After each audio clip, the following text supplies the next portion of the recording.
দুর্যোগ থাক, কারেন্ট না থাক, আমাকে তোমাদের সামনে আসতেই হবে।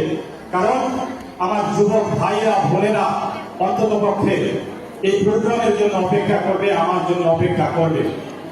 তাই কালকে রাত্রে আমি 12টার সময় ঘুমিয়েও আজকে ভোর 3:30টায় উঠেছি এবং স্পেশাল ট্রেন ধরে 6টার সময় আমি ট্রেন ধরে তখন যখন ধর্মনগর ঘুমন্ত অবস্থায় আমি 8:30টার সময় ধর্মনগর পৌঁছে গিয়েছিলাম একমাত্র তোমাদের কাছে একটি কথা বলার জন্য, দুটি শব্দ বলার জন্য।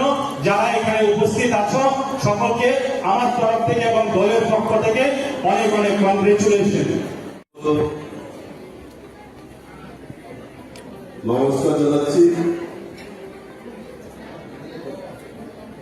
আমি আজকের দিনে অত্যন্ত আনন্দিত এবং আচ্ছন্ন। আমাদের ত্রিপুরা প্রদেশ যুব মোর্চা অনুষ্ঠিত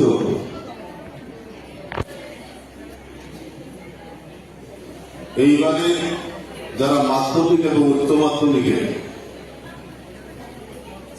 উত্তীর্ণ হয়েছে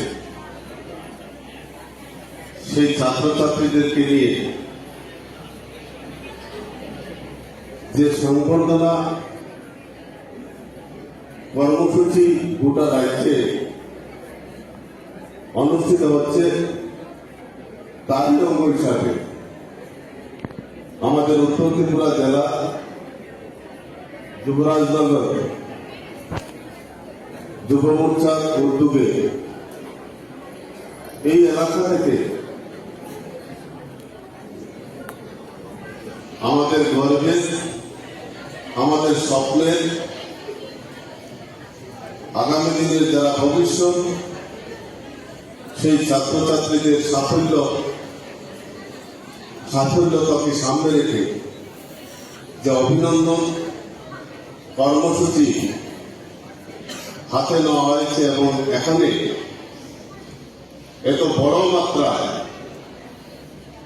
অভিভাবক সমেত ছাত্রছাত্রীরা উপস্থিত হয়েছে,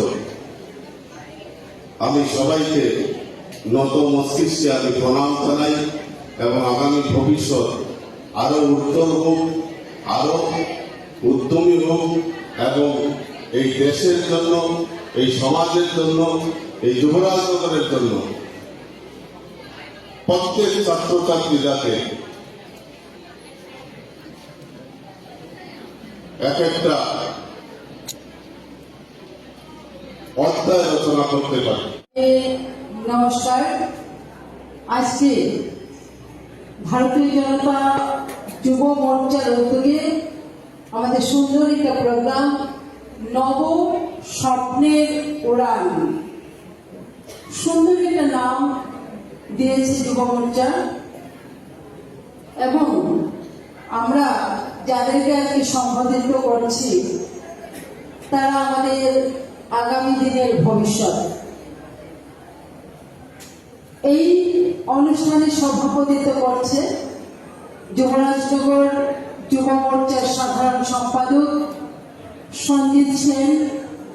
আমাদের মধ্যে উপস্থিত আছেন উত্তর ত্রিপুরা জেলার সভাপতি সকলে আদরণীয় কাজল দাস মহাশয়। আছেন আমাদের প্রদেশ যুব মোর্চার মাননীয় সম্পাদক শুভঙ্কর সাহা মহাশয়। আছেন প্রদেশ যুব মোর্চার সম্পাদক কৃষাণ চক্রবর্তী মহাশয়। উপস্থিত আছেন আমাদের যুবরাজনগর আইএস শ্রীমন্ত পাল মহাশয়। আছেন আমাদের আর্যভট্ট ইন্টারন্যাশনাল ইউনিভার্সিটির কর্ণধার রোশন কুমার মহাশয়। আছেন বিশিষ্ট শিক্ষক চন্দন দেবনাথ মহাশয়। উপস্থিত আছেন এই যুবরাজনগরের অভিভাবক নান্টু গোস্বামী মহাশয়, যুব মোর্চার সকল স্তরের কার্যকর্তা এবং সেই লক্ষ্যকে সামনে রেখে এগিয়ে যাওয়া। তাই আমার মনে হয় কেউ বা আর্টস, কেউ কমার্স, কেউ সায়েন্স, কেউ বা প্র্যাকটিক্যাল কোনো লাইনে পড়াশোনা করবে।